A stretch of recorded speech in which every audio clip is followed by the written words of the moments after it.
సృష్టి ప్రారంభంలో భగవంతుడు బ్రహ్మ 4 పవిత్ర నగరాలు సృష్టించాడు.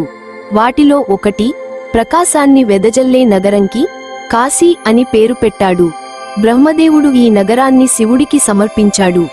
శివుడు ఈ నగరాన్ని చూసి ఎంతో ఆనందపడి తన నివాసంగా మార్చుకున్నాడు. ఆయన త్రిశూలంపై కాశీని స్థిరంగా ఉంచాడు.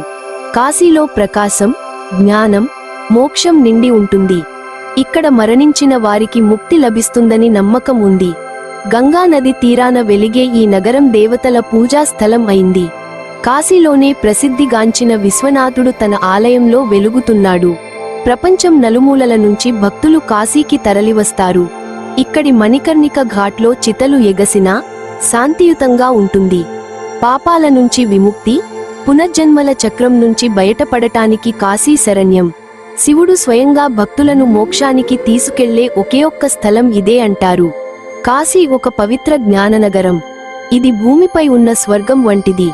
అందుకే ఈ నగరానికి ఆనందవన, ప్రకాశనగరం, ముక్తినగరం అనే పేర్లు వచ్చాయి.